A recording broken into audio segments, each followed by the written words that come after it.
Zombie Reddit, la historia de hoy es... Mi madre vendió nuestra casa a escondidas. Descubrí que eligió a su nuevo esposo sobre el legado de papá. Mi madre, Elena, tiene ahora 50 años y ha llevado una vida que podríamos definir como particular. Nunca destacó en los estudios, lo cual encajaba perfectamente con la mentalidad de mis abuelos maternos, quienes firmemente creían que el destino de una mujer era cuidar del hogar y la familia. Elena creció absorbiendo estas creencias tradicionales que continúan guiando sus decisiones hasta el día de hoy. Siguiendo este camino predeterminado, se casó con mi padre apenas 2 años después de graduarse de la escuela secundaria, cuando tenía 20 años. Al año siguiente, dio a luz a mi hermana mayor Camila, quien ahora tiene 29 años, y 2 años después llegué yo, Lucía, actualmente de 27. Desde pequeñas, tanto Camila como yo desarrollamos una conexión especial con papá. A diferencia de mamá, él tenía una mentalidad más progresista y siempre nos mostró una comprensión extraordinaria. Nos motivaba constantemente a sobresalir en la escuela, nos inscribía en diversas actividades extracurriculares y se aseguraba de estar presente en cada momento importante de nuestras vidas. Notando mi pasión por el arte, me proporcionaba todos los materiales necesarios para desarrollar mi creatividad. Con la misma dedicación, nunca permitió que Camila faltara a sus entrenamientos de fútbol, reconociendo su talento natural para el deporte. Su presencia constante y apoyo incondicional eran pilares fundamentales en nuestra vida diaria. Esta dinámica familiar generaba un evidente malestar en Elena. Le desagradaba profundamente que tuviéramos intereses más allá del hogar. La idea de que nos destacáramos académicamente la incomodaba y nuestra naturaleza independiente, junto con el respaldo incondicional de papá, provocó que perdiera considerable respeto dentro de su familia tradicional. Mis abuelos maternos, en particular, mantenían una notable distancia afectiva hacia nosotras. Todo este panorama familiar dio un giro dramático cuando papá falleció en un accidente automovilístico durante mi 11º año de vida. Después de permanecer varios días en el hospital, nos dejó para siempre. Este suceso devastador no solo nos destrozó emocionalmente, sino que también nos sumergió en una crisis financiera sin precedentes. Prefiero no ahondar en el dolor emocional que experimentamos, pues no es el centro de esta historia. Sin embargo, en términos económicos, quedamos completamente devastados. La prolongada hospitalización de papá generó deudas astronómicas que nuestro seguro resultó insuficiente para cubrir. Los ahorros que papá había acumulado se esfumaron en el pago de facturas médicas, y Elena, al no haber trabajado nunca, no contaba con recursos propios. Semanas después de su partida, nos vimos forzadas a vender gran parte de nuestras pertenencias. Con el corazón partido, tuve que despedirme de mis materiales artísticos, mientras Camila abandonaba sus amadas prácticas de fútbol. Repentinamente, nuestras vidas se centraron en tareas domésticas. Mi mundo había dado un vuelco total, y cada aspecto de esta nueva realidad me resultaba insoportable. Sin embargo, siendo menor de edad y dependiente de Elena, mis opciones eran prácticamente nulas. Fue en este momento crítico cuando mis abuelos paternos decidieron intervenir. A pesar de que nuestra relación no era especialmente cercana debido a la distancia geográfica, vivían a 3 estados de distancia, siempre habían mostrado un cariño genuino hacia nosotras en nuestros encuentros ocasionales. Cuando mi abuelo nos visitó y descubrió que Elena había vendido nuestras pertenencias para subsistir, se ofreció generosamente a financiar nuestras actividades e intereses. Sin embargo, Elena rechazó tajantemente su propuesta, argumentando que necesitaba dinero para nuestra supervivencia básica, no para lo que ella consideraba caprichos innecesarios. Insistió en que si deseaba ayudar, debería contribuir con gastos esenciales como alimentos o servicios públicos. Esta respuesta provocó el enojo de mi abuelo, quien señaló que Elena podría perfectamente trabajar para cubrir los gastos básicos, mientras él se encargaría de los costos adicionales. Enfatizó que garantizar nuestra supervivencia era responsabilidad de ella, y que su ayuda estaría condicionada al cumplimiento de sus obligaciones parentales. Elena se mantuvo firme en su negativa, y así quedó establecida la situación. Incluso entonces, Elena persistía en su negativa a buscar empleo, subsistiendo únicamente de las contribuciones familiares, las cuales resultaban inconsistentes. Algunos meses vivíamos con cierta holgura, mientras que en otros apenas podíamos cubrir lo básico. Sus padres eran los principales proveedores de nuestros gastos. Se mantuvo inflexible en su decisión de no trabajar, sosteniendo firmemente la creencia de que era obligación de los hombres de su familia mantenerla, pues genuinamente consideraba que el rol de proveedor correspondía exclusivamente al género masculino. Esta dinámica se prolongó durante varios meses, con sus padres apiadándose de nuestra situación y cubriendo nuestras necesidades. Sin embargo, gradualmente, estas contribuciones comenzaron a volverse irregulares. Elena se encontró severamente limitada económicamente, lo que llevó a que Camila y yo nos viéramos obligadas a buscar trabajos informales para generar ingresos adicionales. Cada fin de semana nos encontrábamos realizando diversas tareas para los vecinos, paseando perros, realizando trabajo de jardinería y cualquier otra labor disponible. A pesar de lo agotador de la situación, Elena continuaba resistiéndose a buscar empleo. Finalmente, sus padres alcanzaron su límite de paciencia y mantuvieron una seria conversación con ella. Le explicaron que ya no podían seguir manteniéndonos, pues tenían planes específicos para su jubilación que no contemplaban sostener económicamente a otra familia. Esta revelación impactó profundamente a Elena, quien había asumido que, tras la muerte de papá, la responsabilidad de nuestro sustento recaía naturalmente en su padre, siguiendo su lógica de que los hombres deben ser proveedores. Era difícil rebatir este razonamiento, considerando que sus propios padres la habían educado bajo estos principios. Sin embargo, ahora estaban modificando su postura. Argumentaron que la responsabilidad de proveer correspondía al esposo para con su esposa y que en ausencia del esposo era deber de la esposa hacerse cargo de sus hijos. Además, dejaron claro que todas sus propiedades pasarían a manos de su hermano, efectivamente abandonándola. La situación desencadenó una serie de confrontaciones llenas de insultos y lágrimas, pero mis abuelos se mantuvieron firmes en su decisión. Desesperada, Elena recurrió a su hermana, mi tía Sofía. Sofía, una mujer extraordinaria, sentía un cariño especial por nosotras. Su esposo, un cirujano respetado, aunque mantenía una relación distante, estaba dispuesto a ayudar. Sin embargo, su apoyo económico resultaba insuficiente para mantener a una familia de 3 integrantes. Ante esta situación, Elena se vio obligada a recurrir nuevamente a mis abuelos paternos. Mi abuelo mantuvo su disposición a ayudar, pero reiteró su condición. Elena debía contribuir también al sustento familiar. Sin más alternativas viables para nuestra supervivencia, finalmente accedió. Consiguió empleo como personal de limpieza en un hotel cercano, que ofrecía una remuneración decente. Gradualmente, nuestras vidas comenzaron a estabilizarse. Con el apoyo combinado de nuestro tío y el abuelo, recuperamos cierto nivel de comodidad económica. Este arreglo se mantuvo durante los siguientes 2 años, hasta que yo cumplí 14 y Camila 16.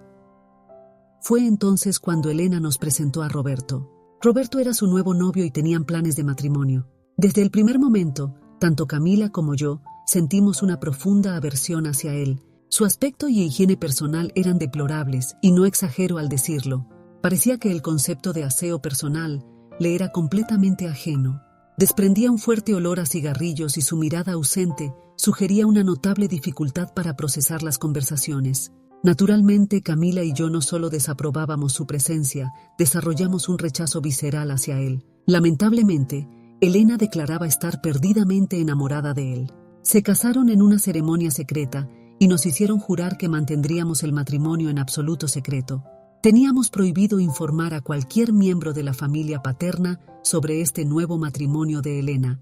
Su preocupación principal era que nuestros abuelos suspendieran las generosas contribuciones mensuales si se enteraban, un riesgo que no podíamos permitirnos. Así que Camila y yo nos vimos obligadas a guardar silencio. Las motivaciones de Elena para este matrimonio siguen siendo un misterio para mí. Sin embargo, sospecho que imaginó que al casarse y tener nuevamente una figura masculina en su vida, podría abandonar su trabajo y Roberto se encargaría de todas las responsabilidades económicas. Esta suposición parece confirmarse por el hecho de que una semana después de la boda, renunció a su empleo y regresó a dedicarse exclusivamente al hogar. El problema fundamental era que Roberto padecía de desempleo crónico. Era incapaz de mantener un trabajo por más de 2 meses, después de los cuales se dedicaba exclusivamente a los videojuegos, hasta que el aburrimiento lo motivaba a buscar otro empleo temporal. Las expectativas de Elena se desmoronaron rápidamente al descubrir que este hombre no tenía la menor intención de proveer para ninguno de nosotros. Camila y yo nos vimos forzadas a retomar nuestros trabajos ocasionales para generar ingresos adicionales. Así, en esta familia de 4 personas, la mayor parte del sustento provenía de los padres de mi padre o del esposo de la hermana de Elena. La situación era profundamente disfuncional, por decirlo menos, y tanto Camila como yo anhelábamos independizarnos lo antes posible. Redujimos nuestras interacciones con Elena y Roberto al mínimo indispensable, concentrándonos intensamente en nuestros estudios y empleos de medio tiempo. Esta dinámica se mantuvo durante los siguientes 4 años, hasta que partí a la universidad y reduje significativamente el contacto con Elena. Para entonces, su relación con Roberto atravesaba serias dificultades, principalmente debido a sus constantes infidelidades, lo cual, honestamente, no sorprendió ni a mi hermana ni a mí. Elena alternaba entre perdonarlo y fingir ignorancia, pero la situación era evidentemente tensa. Una vez en la universidad establecí una distancia considerable con Elena. Mantuve comunicación regular con mis abuelos y tíos, lo que indirectamente permitía que Elena se mantuviera informada sobre mi vida. Me gradué a los 23 años y conseguí un empleo satisfactorio. Sin embargo, mi graduación coincidió con el inicio de la pandemia del COVID, lo que limitó significativamente mis oportunidades de crecimiento profesional y aumentos salariales. Mis ahorros no crecieron como había anticipado, y mi desarrollo profesional se vio temporalmente estancado. Mi abuelo, siempre dispuesto a ayudar, me ofreció apoyo económico, pero preferí declinar para no convertirme en una carga adicional. Afortunadamente, conservé mi empleo durante este periodo, por lo que no puedo quejarme demasiado. Hace algunos meses, recibí un ascenso laboral acompañado de un considerable incremento salarial. Esta mejora económica, combinada con los ahorros acumulados durante la pandemia, período durante el cual viví de manera extremadamente austera, me permitió considerar la compra de una vivienda propia. Aunque mi meta original era convertirme en propietaria a los 25 años, el retraso de 2 años no me desanimó. Me sentía satisfecha con el logro. De alguna manera que desconozco, Elena se enteró de mi adquisición inmobiliaria. Me contactó expresando su deseo de verme, argumentando que había transcurrido mucho tiempo desde nuestro último encuentro con su bebé. Inmediatamente sospeché de sus intenciones, considerando que nuestro último encuentro había sido durante mi último semestre universitario. Desde entonces, ninguna había buscado activamente el contacto con la otra.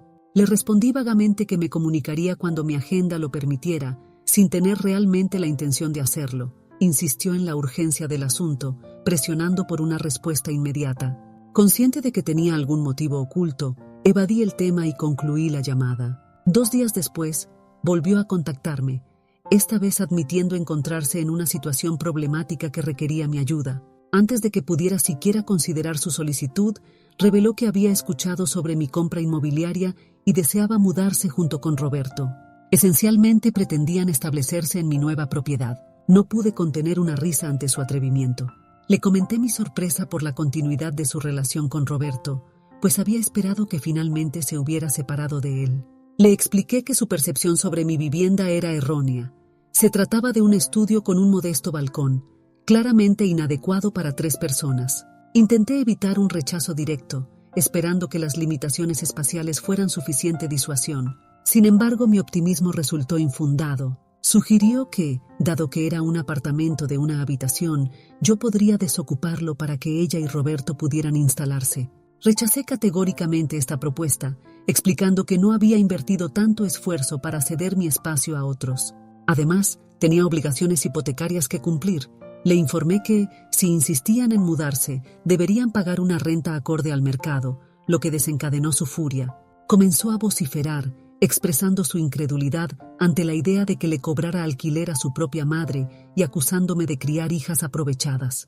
Le respondí que no toleraría sus gritos ni sus intentos de manipulación, y que si deseaba mendigar favores, debería buscar en otra parte. Terminé la llamada y procedí a bloquearla. Contacté a Camila para verificar si Elena le había hecho una propuesta similar, pero me informó que no. Su última comunicación había sido un mes atrás, cuando Elena simplemente indagó sobre su lugar de residencia. Camila le había comentado que vivía con su novio y que juntos ahorraban para comprar una propiedad. No lograba comprender la repentina necesidad de Elena de buscar un nuevo lugar para vivir. todavía poseía la casa familiar de mi padre, el hogar donde crecimos y donde Roberto se había instalado con nosotras. La urgencia por mudarse me resultaba completamente inexplicable. Decidí contactar a mis abuelos paternos para indagar sobre la situación de la casa. Fue entonces cuando obtuve una imagen completa de la realidad que se había estado desarrollando.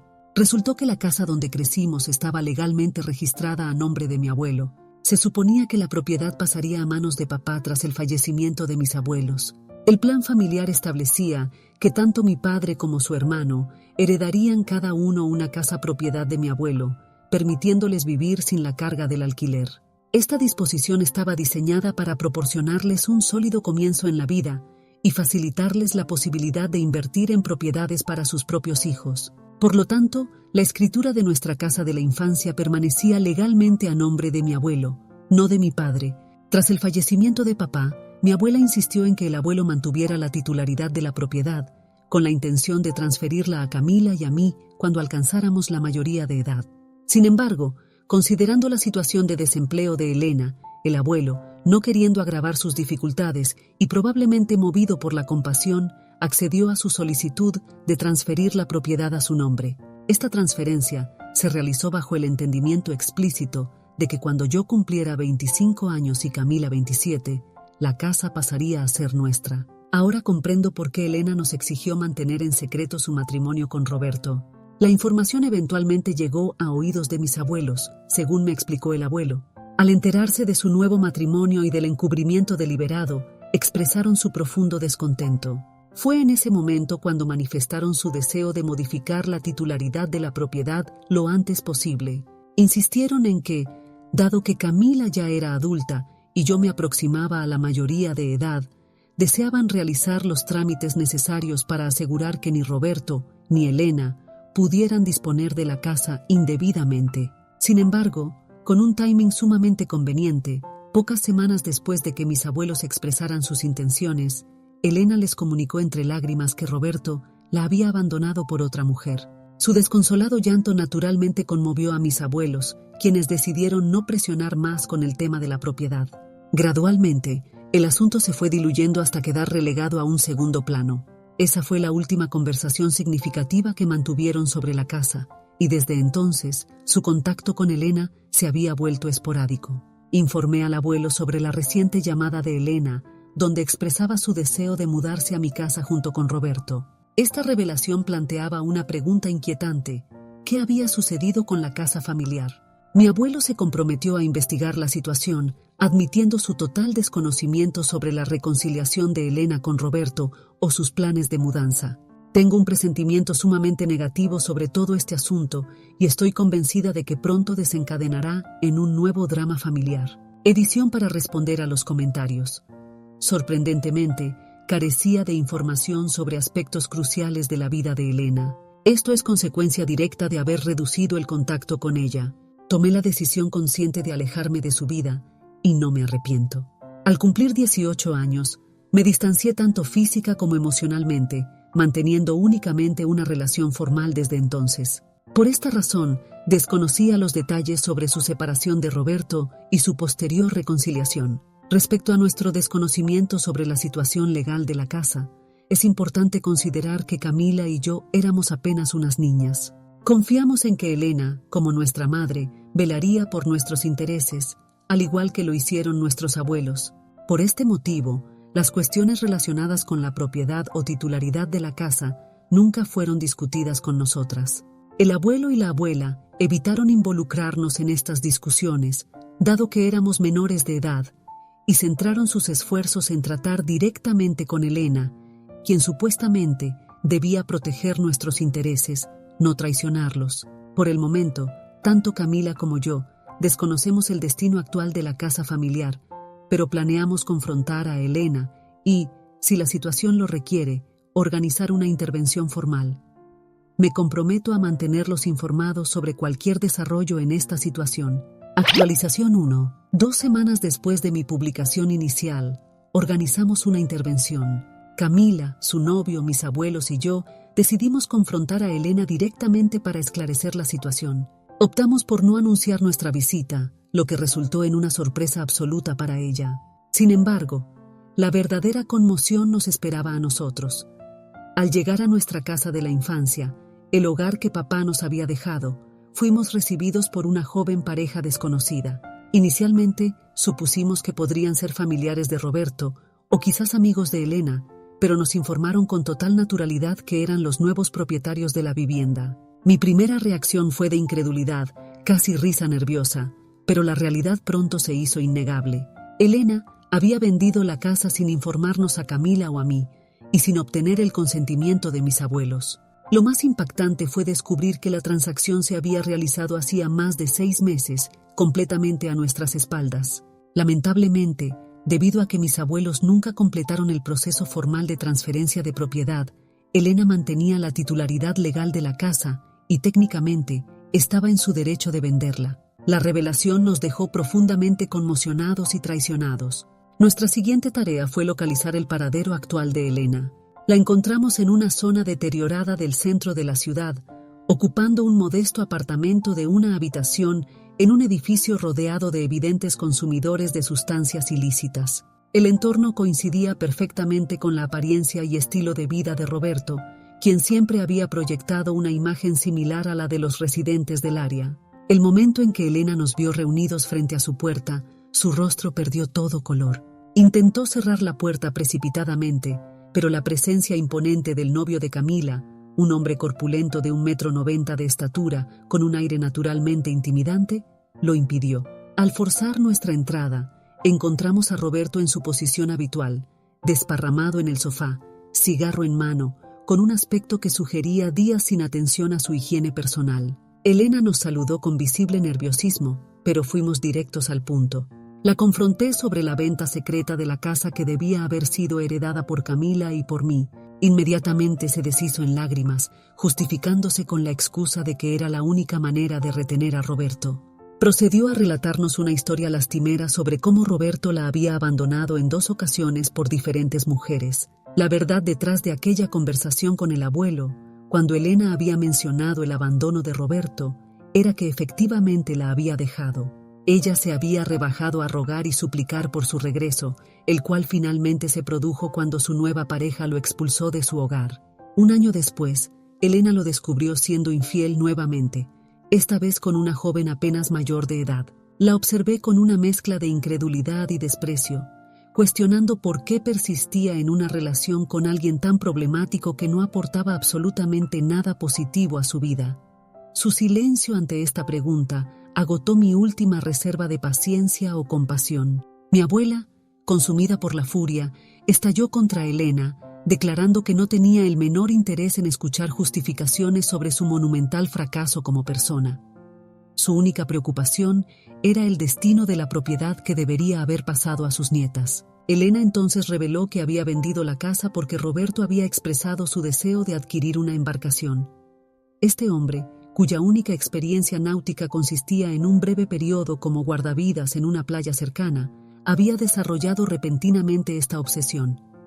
Elena, temerosa de otro abandono, accedió a satisfacer este capricho. Así que mi madre, en un acto de brillantez sin precedentes, vendió nuestra casa familiar y utilizó parte del dinero para comprar un bote para este individuo. El resto de los fondos, en lugar de reservarlos prudentemente, también terminaron en sus manos. Roberto dilapidó hasta el último centavo, y cuando se quedaron sin recursos, se vieron forzados a vender la embarcación para adquirir este modesto condominio donde ahora residían. Irónicamente, detestaban vivir allí, lo que explicaba el desesperado intento de Elena por mudarse a mi casa junto con Roberto. Al concluir su relato, Elena admitió con resignación que comprendía que ya no existía posibilidad alguna de que la acogiera en mi hogar. Antes de que pudiera responder, Camila intervino con una dureza devastadora. Enumeró metódicamente cada una de las formas en que Elena nos había fallado como madre y había traicionado la memoria de papá como esposa.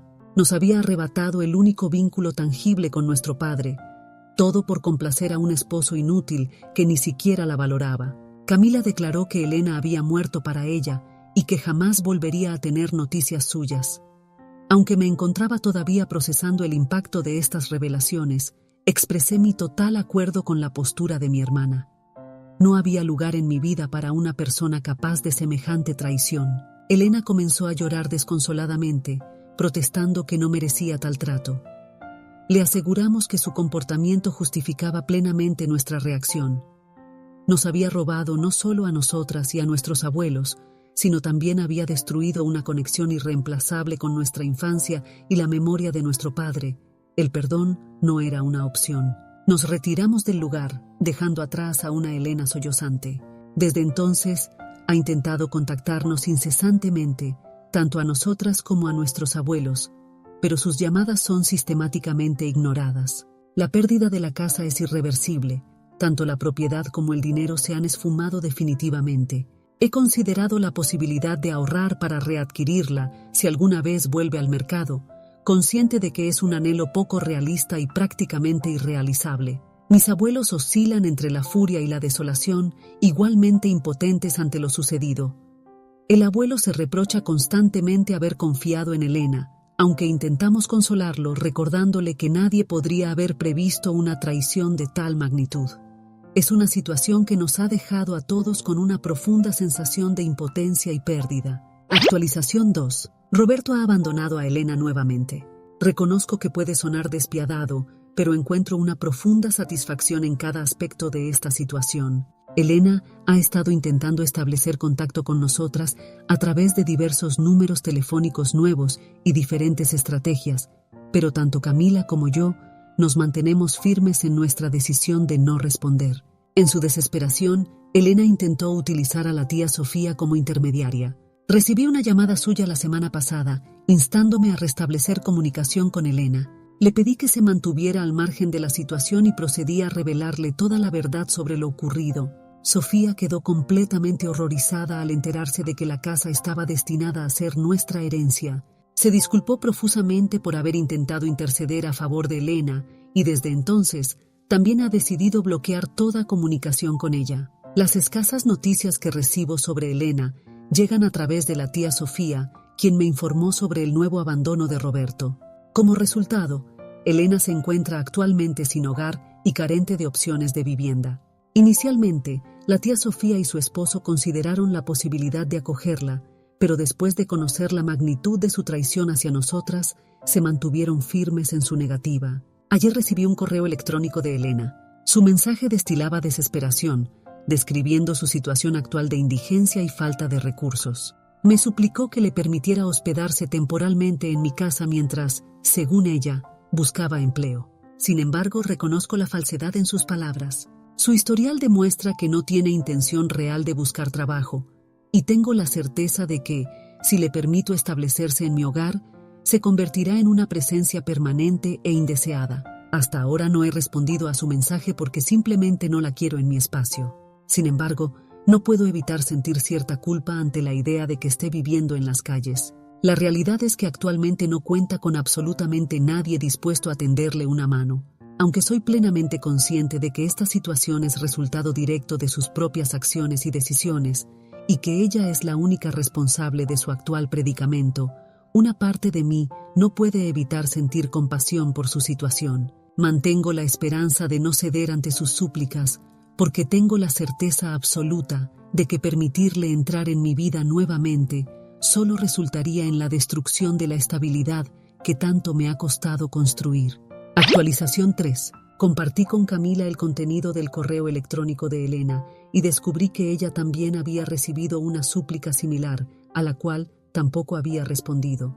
Sin embargo, me confesó que, en lo más profundo de su corazón, había sentido la tentación de extenderle ayuda. Con gran sabiduría, me aseguró que respaldaría cualquier decisión que yo tomara, pero me instó a reflexionar cuidadosamente sobre las consecuencias, recordándome que ambas conocemos perfectamente la naturaleza de Elena. Si le permito entrar en mi vida, inevitablemente terminará controlando y destruyendo la tranquilidad que tanto me ha costado construir. Tras una extensa y emotiva conversación con Camila, logré aclarar mis pensamientos y fortalecer mi resolución. Su perspectiva me ayudó a mantenerme firme en mi decisión inicial. Finalmente me armé de valor y respondí al correo de Elena. Compuse una extensa respuesta donde expresé, sin filtros ni reservas, mi negativa absoluta a brindarle ayuda, tanto en el presente como en el futuro. Permití que fluyeran todos los sentimientos reprimidos, la profunda traición que sentía, la ira acumulada durante años, el resentimiento por sus acciones y el disgusto que me provocaba su comportamiento. Para evitar caer en un ciclo interminable de manipulación emocional, marqué su dirección de correo como spam, effectively cortando cualquier posibilidad de ver sus respuestas. Como último gesto de humanidad, le proporcioné información de contacto de varios refugios para mujeres que podrían ofrecerle asistencia, pero establecí ese como el límite definitivo de mi involucración. A lo largo de nuestras vidas, Elena ha demostrado una consistente negligencia emocional y una maliciosa irresponsabilidad financiera que la descalifican para recibir cualquier tipo de ayuda de nuestra parte. He decidido mantenerme completamente al margen de su destino, comunicando a la tía Sofía mi deseo de no recibir más actualizaciones sobre la vida de Elena. He llegado a la conclusión de que ya no la considero mi madre. Representa la parte más oscura de mi infancia, un periodo que estoy lista para dejar atrás, definitivamente.